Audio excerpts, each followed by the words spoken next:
Tracks is called a lousy Earth lover by some of his fellow Autobots because he prefers his sleek Earth car form to his original robot form. He thinks they are jealous of his good looks, but they really feel the struggle against the Decepticons should be his top concern.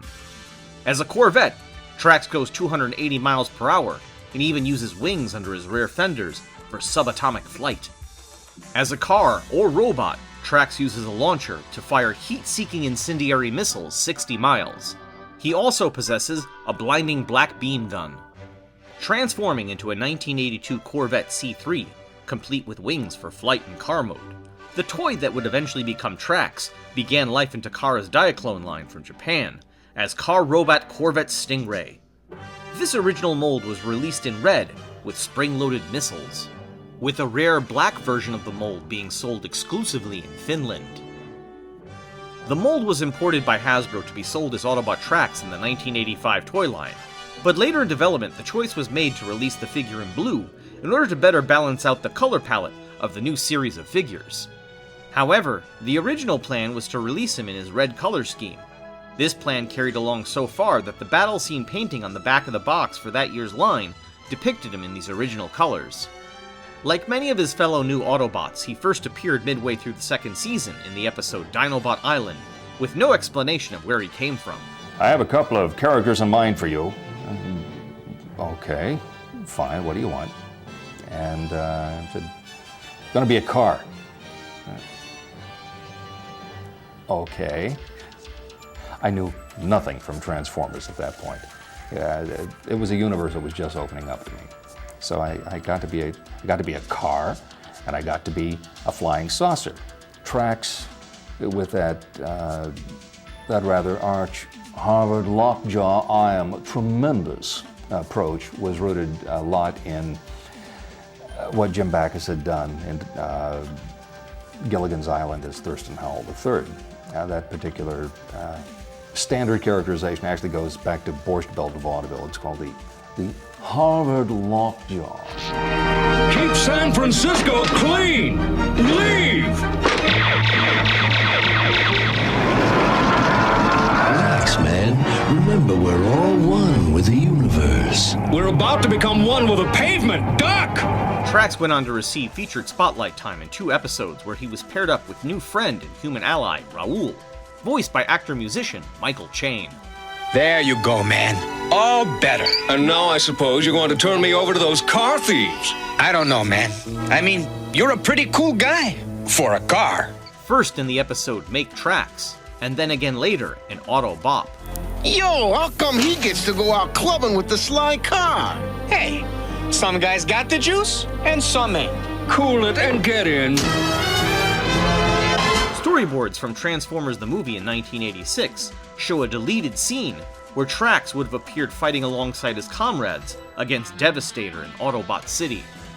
With his toy discontinued in 1986, Tracks was absent from the 3rd season of the animated series, with no confirmation of his death. However, he would go on to make cameo appearances in the Japanese sequel series, The Headmasters.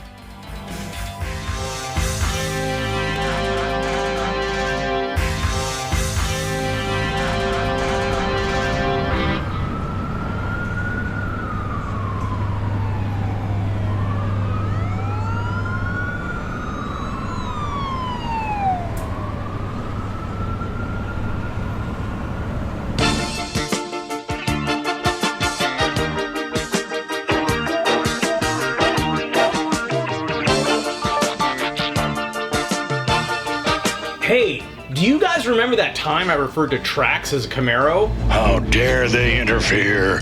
Much to Berger's chagrin, the Autobots fight to save the day. This is accomplished through the use of a flying Camaro. The 80s were a magical time. Lots of cocaine. Oh my god, so embarrassing. But in the plus column, I have crossed 10,000 subscribers, so thank you very much to all of you for that. And now, without any further ado, this is Season 2, Episode 43, Make Tracks.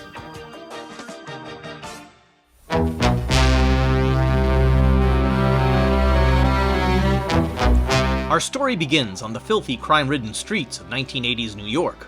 What an amazing time to be alive. Yo, man, check it out.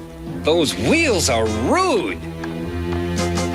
just what we've been looking for. Two local hoodlums walk into a sting operation by breaking into a Corvette that no sensible person would ever park in this area. Hey, look what I found! A funky boombox! And how about that? They're playing that song again.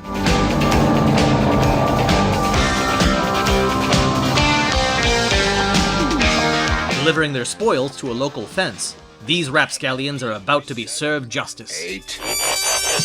There, that's all you get. All right, freeze! Yo, let's get out of here. Get him, Blaster! Escape proves to be futile. As the fence tries for the door, Optimus arrives to block his exit. The thug's stolen G.I. Joe laser pistol proves to be useless. Throw down that gun and surrender.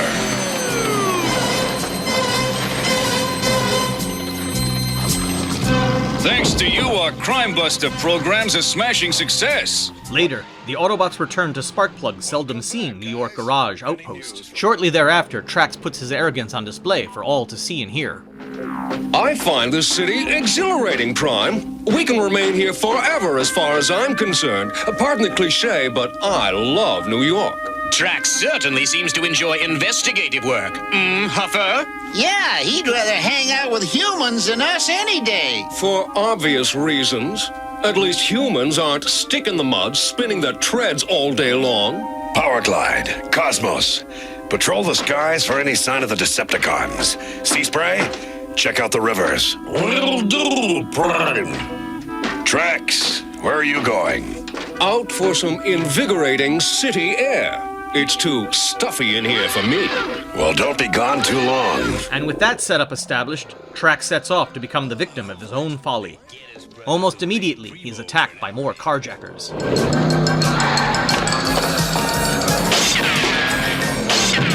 On his own, things don't turn out so well for Trax. Ouch! My hood! My beautiful hood!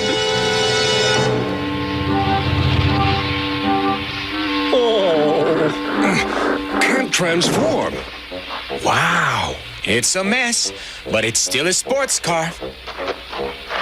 Well, nobody seems to want you, so that makes you mine.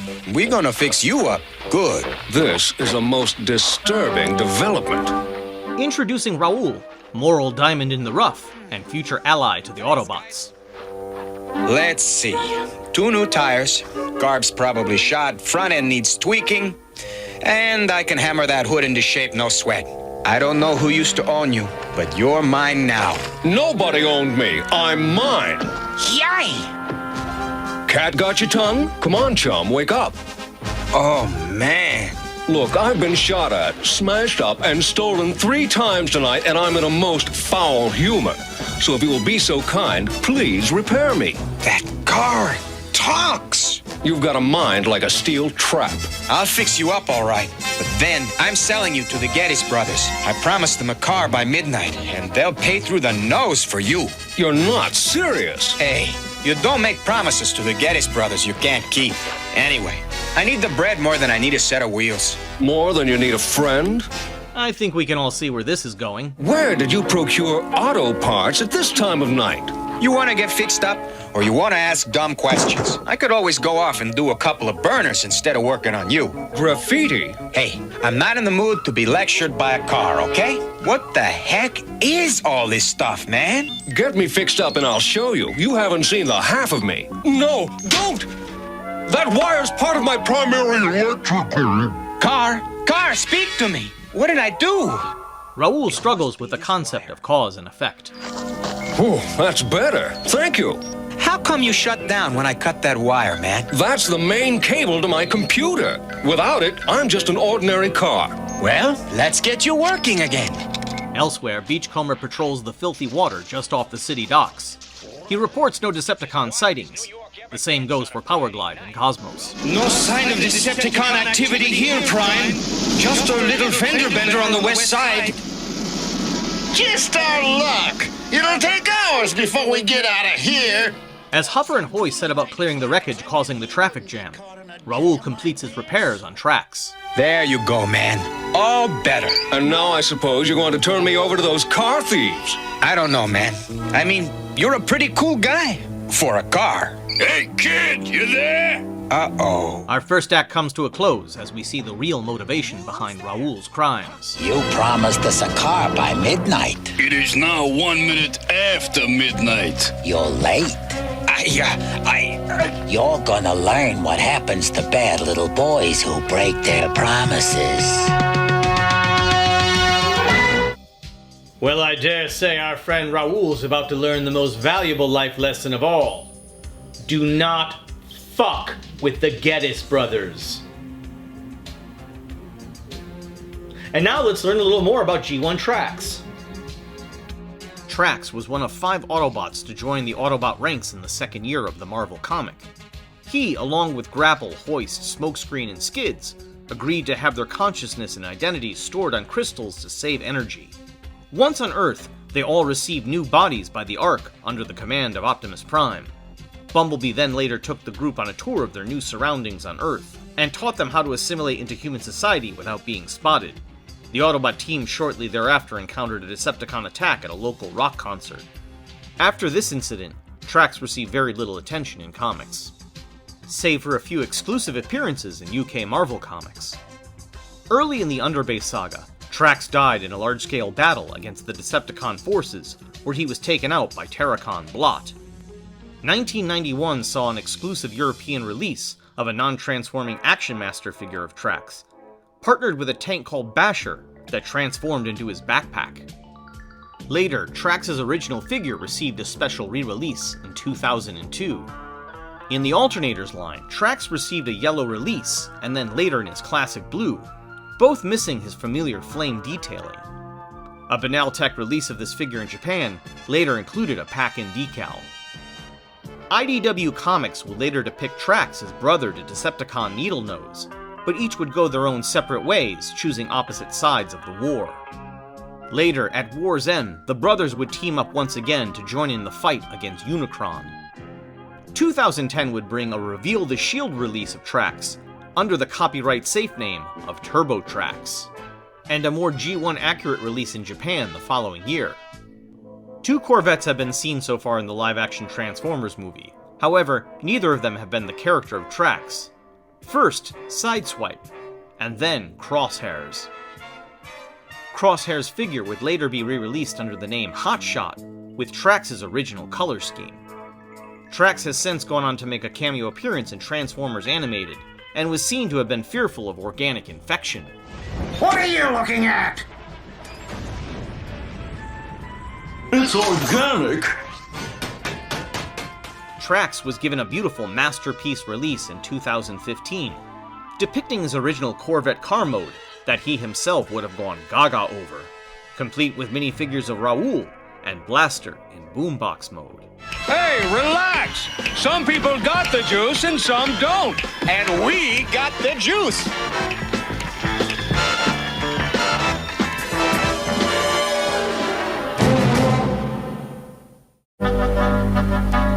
We're gonna go for a little ride to the river, kid. We now return to the resolution of a pointless cliffhanger.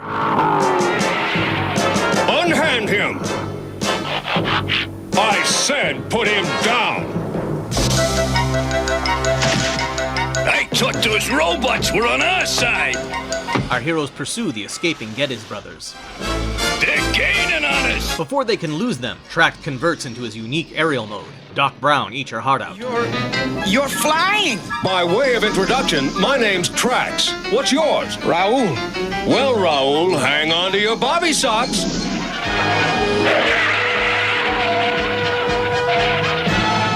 This time we really have lost them. Well, Despite a hot pursuit, our heroes easily give up at the end of the search, for no good reason, other than more exposition.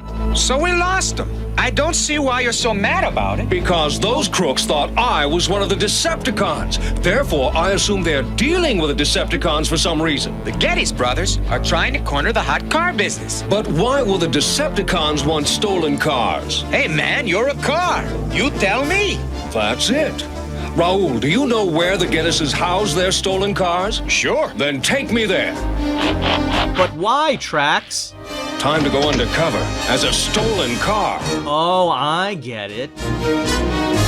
As they follow a line of stolen cars to their destination, Powerglide spots and engages Starscream in the air. Powerglide to Optimus Prime. I've spotted Starscream. Good work. Find out what he's up to. I'll contact Cosmos and have him join you. Roger, we'll go and out.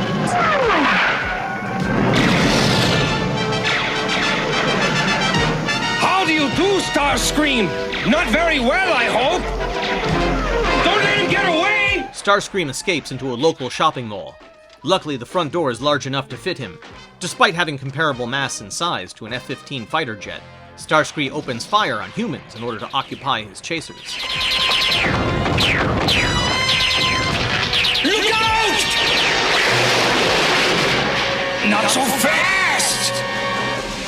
First floor, movie theaters, shoe stores, and fast food restaurants. I wish the directory could show us where to find Starscream. Up there! Yes, running up that human-sized staircase that doesn't collapse under his massive weight.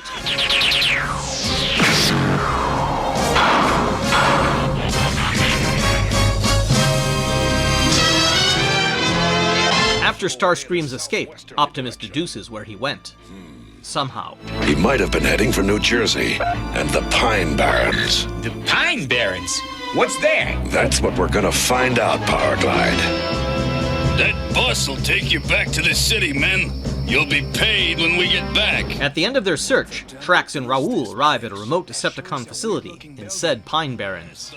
500 altogether, as promised, Megatron. You have done well. Now, where's our $1 million? Right here.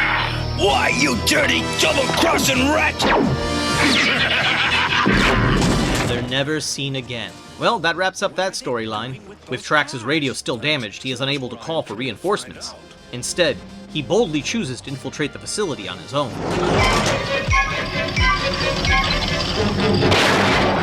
I have no desire to be carved up into auto sushi. A convenient and implausible separation of his main wire brings us to another structured act break. Trax! Trax, get out of there, man! I don't want to go any further into this episode without discussing Roadrage. And no, I don't mean that thing that I feel every day when I drive in the streets of Los Angeles. No, I'm talking about Autobot Roadrage. Now, check this shit out. As the initial car robot Corvette Stingers were first released in red, and even a black variant in Finland, Trax would not be the only character with his body mold in extended G1 lore. Because of the late decision to make Trax blue for the Transformers line, UK collectors would see red versions of the character released with a blue Trax on the box. Many of these toys already existed, and were planned to be sold in another toy line. When the time came, existing product was put into new boxes, saving on production costs by Milton Bradley, purchasing stock from Justra, who had already been selling these toys in parts of Europe for the last several years, thus adding to the further mystery of a red Trax. These red figures would see an exclusive collector's edition re-release in 2002, listed as a brand new character, Roadrage. Sold in a 2-pack with Autobot Interplanetary Diplomat, Crosscut, another recolor of G1 skids, Roadrage at the time was a rare female character in Transformers canon. A loyal bodyguard to Crosscut, Roadrage is a pleasant and amiable Autobot warrior. However, she would earn her name when she would transform. In car mode, an internal malfunction would unleash her reckless and aggressive tendencies. She would go on to get a brief cameo in exclusive Collectors Club comics in 2011, and even saw the release of new images and character information for a bounty hunter version of Roadrage from the Transformers animated universe. 2012's BotCon saw the exclusive release of an evil version of Trax from the Shattered Glass universe, released in Roadrage's color scheme, but not as the character Roadrage. Trax's amazing masterpiece figure was reissued in 2015, now recolored as Roadrage herself, complete with an expanded backstory and bio. Having fled Cybertron during the war, she now traveled the galaxy hunting the Decepticon flipsides. In 2019, IDW Comics would feature Roadrage before the outbreak of the Great War, paired with her partner, Nautica. 2021 would see the release of a new Trax figure in the War for Cybertron Kingdom line, recolored and officially released for the first time ever by Hasbro under the name Roadrage. As Trax would receive a special re-release of his original mold in 2002, The original black variant was released exclusively in Japan as a new character, Black Tracks. This character was said to be an evil clone of Tracks, created by Shockwave. Later, he would be killed by Hot Rod before the events of Transformers the movie. As Tracks' masterpiece mold would get re-released as Autobot Roadrage, it would later see another release in the Black Tracks color scheme. However, this release was now referred to as a brand new character, Decepticon Loudpedal.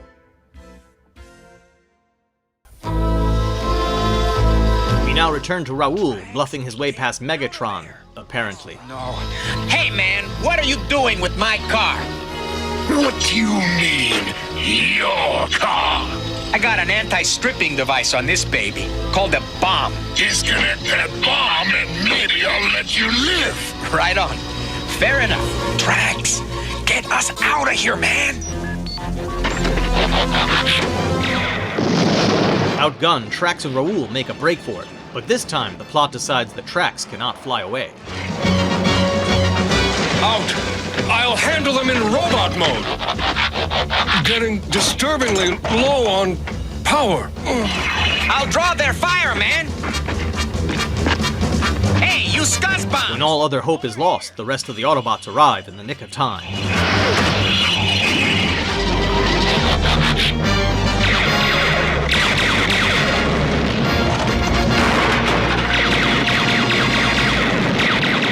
The Autobots regroup and plan back at the garage. Alert! Optimus Prime! The Decepticon cars, they're here! Autobots, let's roll out! As augmented Decepticon cars arrive to flood the city with carnage, the Autobots face off with them on multiple fronts.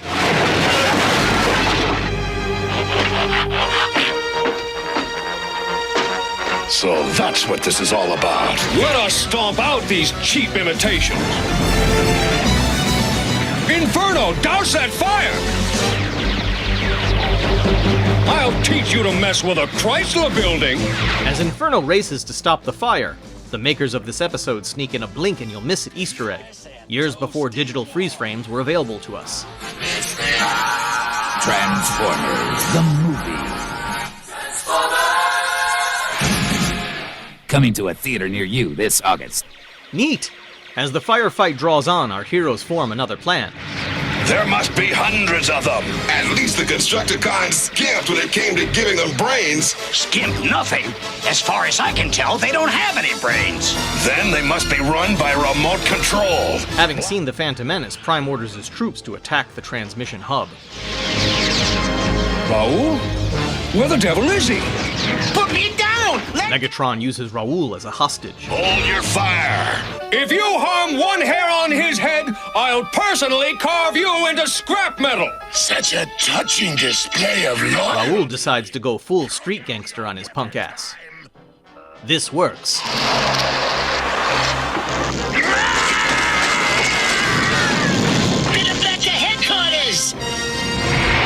After the Decepticons flee like bitches once again, Tracks is given the honor of taking the kill shot.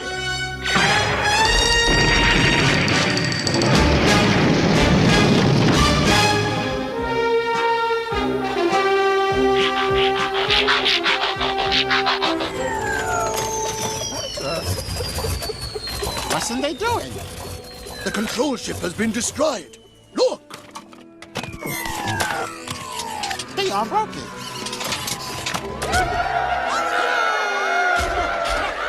And now, the resolution. This is all I could fit in here. There's about 300 more parked out in the street. We've got to convert them back into normal cars and return them to their owners. Even with Ratchet, Wheeljack, and Hoist working with me, it'll take weeks. I sure could use some extra help. Been great knowing you, man. If you're ever in town again, look me up.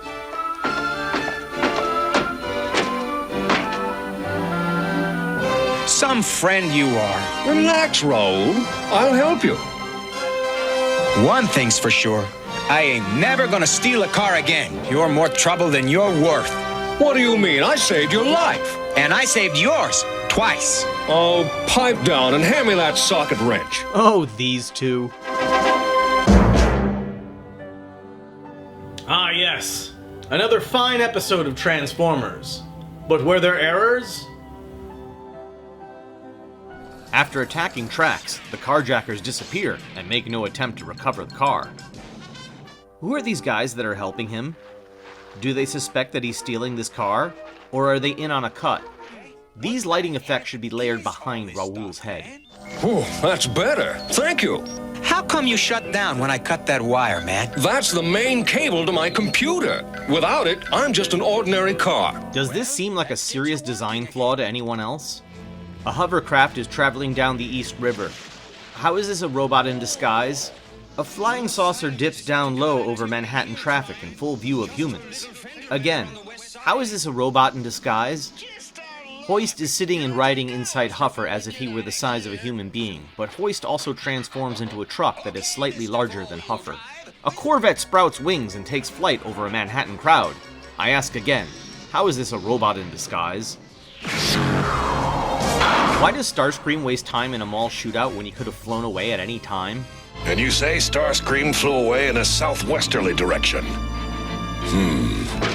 He might have been heading for New Jersey and the Pine Barrens. Or an infinite number of places near or past there. But let's start there first. Why not? The plot says so. Wait a minute. Did one of these guys steal a tank? And if so, where the hell did he get it from?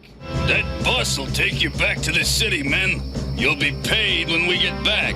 Who charters a bus to and from a crime scene? Trax's wire coming magically undone at this moment is the absolute definition of contrived.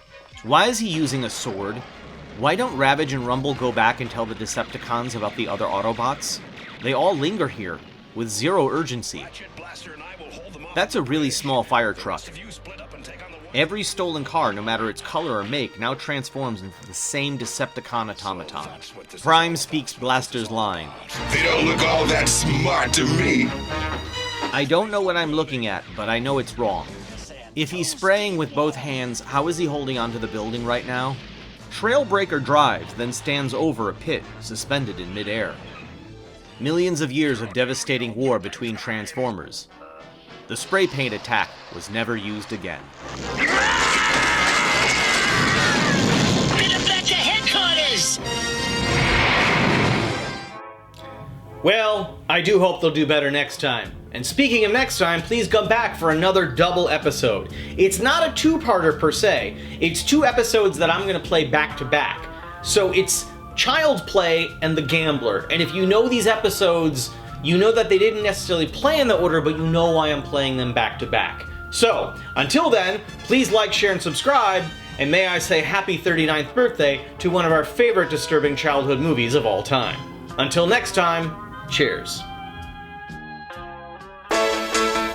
A new motion picture will transform the summer of 1986 into an incredible adventure.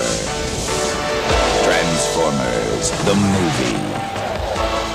An epic story of good versus evil. This spectacular animated adventure stars Orson Welles as Unicron, Leonard Nimoy as Galvatron, Robert Stack as Ultra Magnus, Judd Nelson as Hot Rod, and Eric Idle as the Junkion warrior Wreck-Gar.